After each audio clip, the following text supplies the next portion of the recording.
Well, good morning, everybody. And I want to thank the organizer for allowing me to speak today on hepatitis C.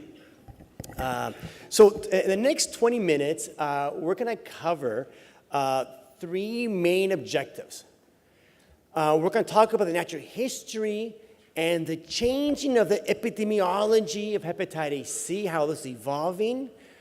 We're going to then touch upon the treatment options. And lastly, a very controversial area is the idea of actually infecting patients so they get transplanted sooner. So you've seen this slide now for the past several years. And it's a recognition of the work by the CDC highlighting that most individuals with hepatitis C had people who are baby boomers, people who were infected 20, 30 years ago, whether through blood transfusions or procedures or drug use. But 80% of all hepatitis C has historically been in baby boomers. And so there's been a lot of efforts to screen baby boomers through EMR system and what have you. Now, that epidemic that we've had for the past several decades has been very interesting. It's been mostly men infected, mostly men, less women. Now, the title's talk was called The Final Chapter. But something interesting has happened in the past 6 months. And that is we're recognizing a new wave of hepatitis C infection, a brand new wave. And you see here by this slide published from the CDC just in the past month, showing that we've seen an explosion of new cases of hepatitis C. And if you look at the demographics of hepatitis C, it's evolved significantly. Well, the new face of hepatitis C now is changing. And what we're seeing is that the face of hepatitis C is now becoming a young person. And the severity of liver disease is getting less and less, reflecting new infections. There's a manuscript that we've submitted based on data from commercial laboratories like LabCorp and Quest. And if you look at also the new cases among young people, again, going up. What's driving this? Drug use. You know, we're seeing an explosion of drug use, particularly among the Midwest and North United States, in rural areas, much more hepatitis C infections. So hepatitis C, unfortunately, is evolving. And what we're seeing now is a new wave of hepatitis C among young people. So we're seeing hepatitis C in people in their 20s and 30s, and we're seeing people come in with actually very minimal liver damage. Another concept that has been strengthened is the idea that hepatitis C is a systemic disease. And we should no longer recognize hepatitis C as being a major problem for liver diseases, but recognize hepatitis C involves other organs, causing porphyric keratosis and lichen planus and cryoglobulinemia, insulin resistance, depressed mood, and equally important, kidney problems. So the viral load for hepatitis C has historically been used to confirm a viral infection, and the viral load has always been used as a barometer of efficacy when treating hepatitis C. In this recent paper from Taiwan, what they found is a viral load for the very first time may also predict kidney damage. Your higher viral load is a higher likelihood of having glomerulonephritis and other kidney issues.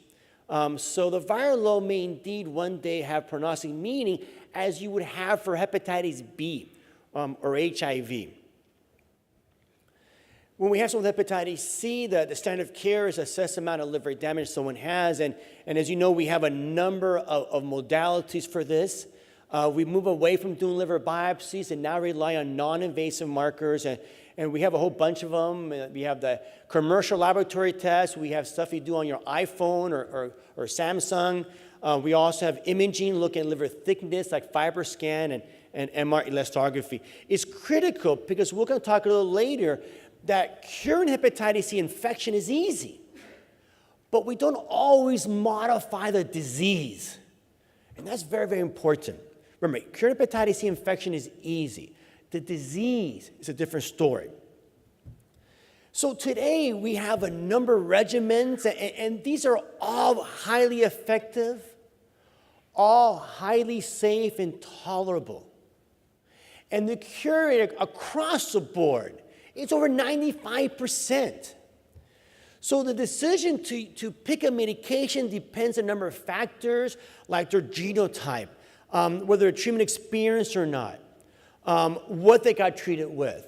Do they have cirrhosis? And if they have cirrhosis, is cirrhosis compensated or decompensated? Do they have kidney problems? Are they in dialysis? And I gotta be honest, probably the most important thing is insurance preference, to be totally honest with you guys. So here are the regimens. There are 7 regimens right now approved by the FDA, and some have niches like decompensated liver disease. If someone's got child class B or C, you need to limit their medications to soft liposphere or soft declenza or soft liposphere. If they have kidney problems, you use other agents, and have human experience with DAs or other regimens as well. And for genotypes 2 through 6, we have a whole host of medications. I intentionally did not show SVRs in these slides because across the board, they're all above 95%. And some of the regimens have SVRs as high as 99 to 100%. So SVRs across the board are very, very high. So this is a slide that I've shown many times. And it basically shows that in patients with advanced disease, with stage 3, stage 4 cirrhosis, you can improve someone's life, their morbidity and mortality by curing hepatitis C.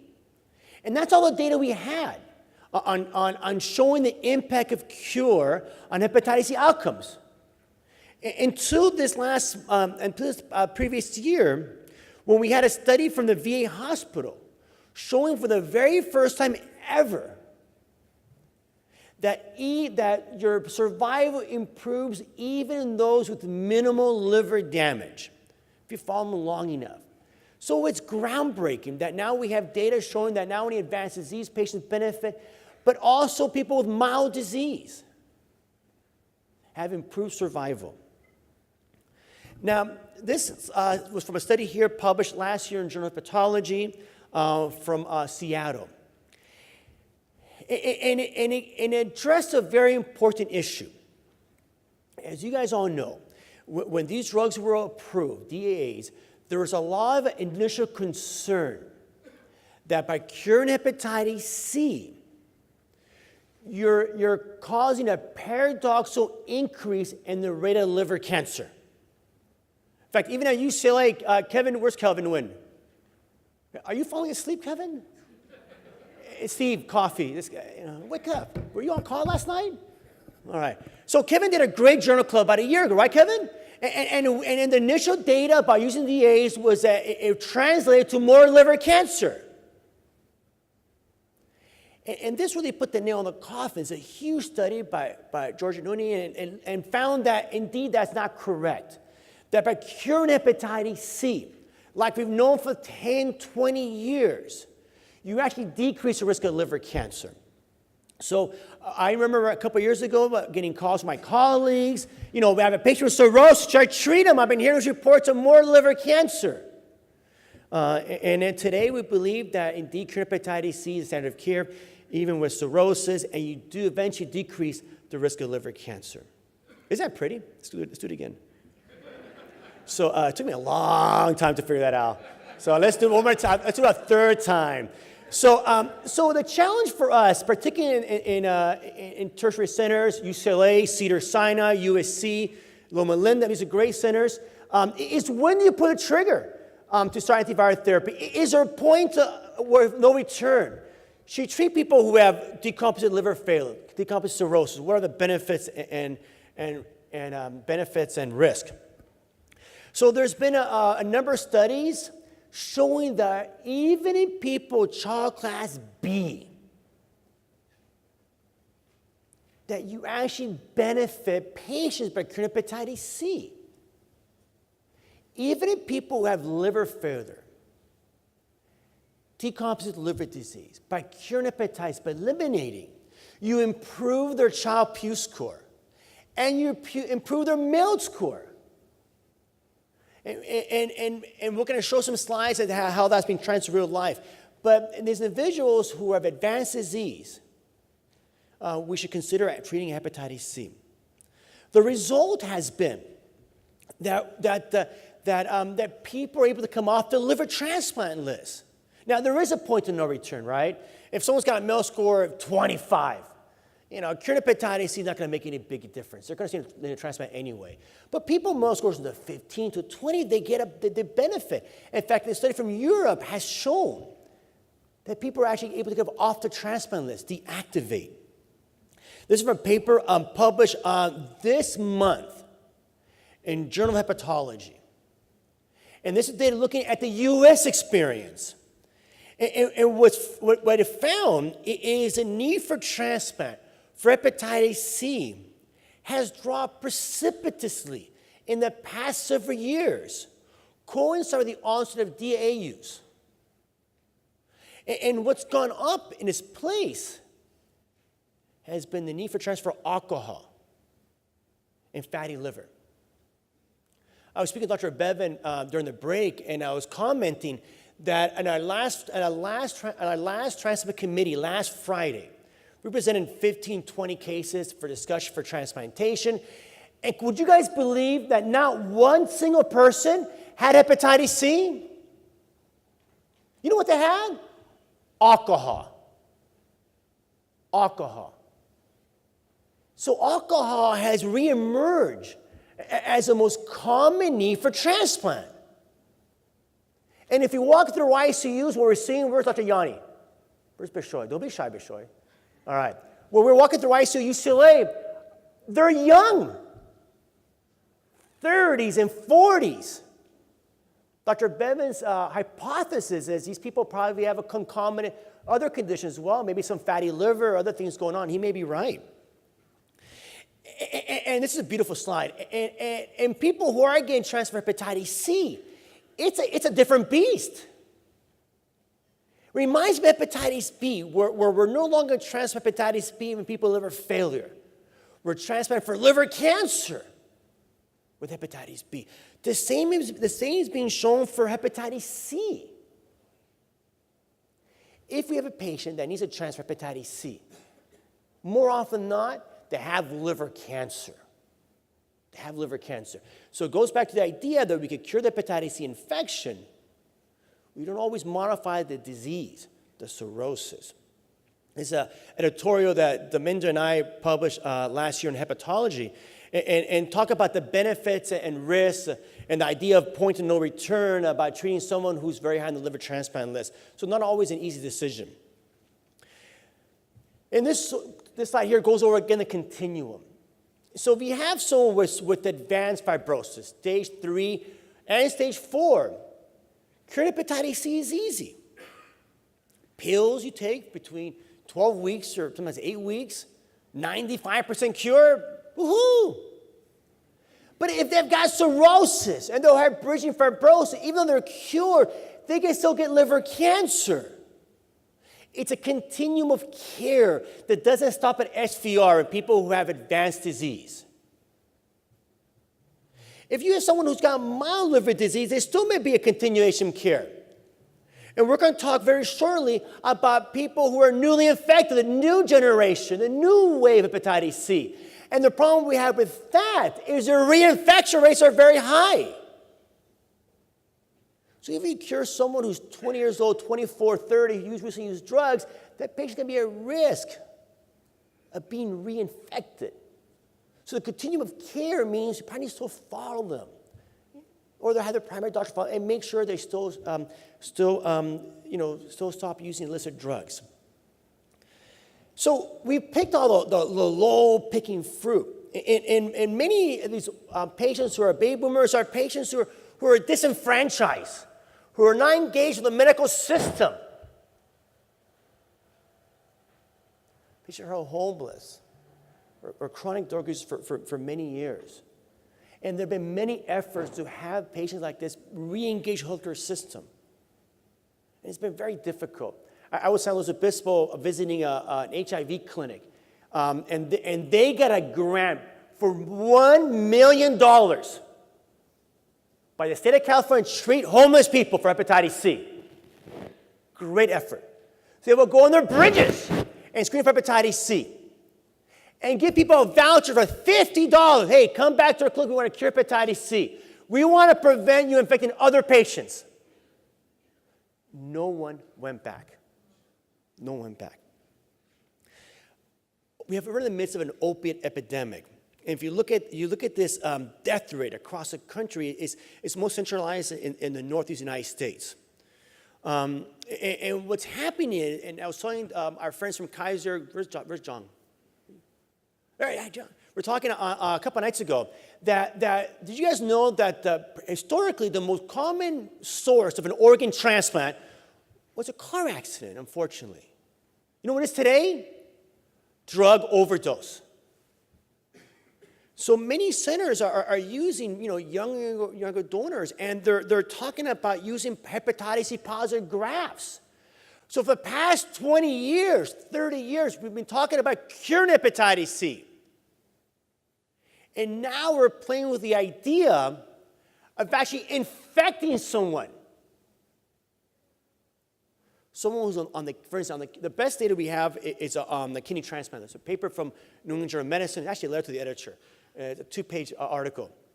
And what was it, Hopkins or Philadelphia? It was Philadelphia, Johns Hopkins. IRB approved trial. They took 10 patients who had a long wait for kidney transplantation.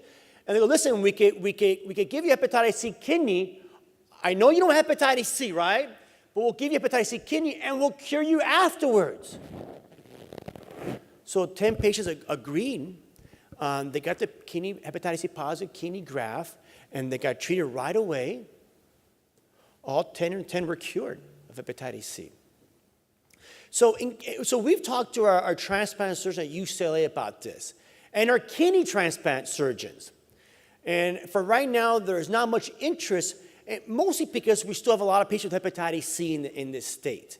But there may be a period of time we might have to revisit this issue. One of the important things is that we got to make sure before we do this, we have to get IRB approval, get the ethics committee involved, and also make sure that the insurance company will be in agreement as well. For kidney transplant, very important because the wait for a kidney transplant for someone without hepatitis C is about 8 to 10 years. For someone who will receive a hepatitis C positive graft, it's 1 or 2 years. So it's a major difference, Ooh, it come out very good. This is a paper that we published, it's actually coming out in Hepatology this year.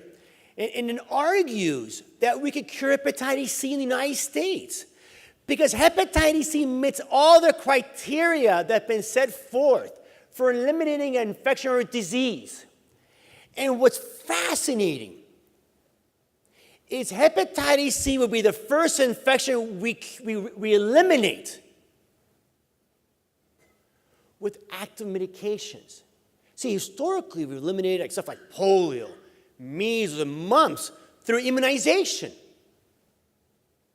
This would be the first time we potentially eliminated a disease, an infection, by active medication. In fact, there was an article, there's a Google News press release from the VA hospital. And the VA believes it can eliminate hepatitis C in the next 1 or 2 years. In the next 1 or 2 years, hepatitis C can be eliminated from the VA system. Remarkable. And in liver transplant, there's a paper that we have accepted looking at hepatitis C after liver transplantation. And hepatitis C as a need for transplant has been reduced. And post-transplant, we're rarely seeing hepatitis C infection. And the reason why, and we thought we were the good people. We thought, oh my God, we're so good. We're treating hepatitis after transplantation. In terms of the reason why hepatitis C is eliminating after transplantation is that the majority of people are being treated before transplantation by the referring doctors, and they're doing a great job. I got 18 seconds, 17 seconds, 16. All right. So hepatitis C, as you know, is easy to diagnose. The epidemiology is changing.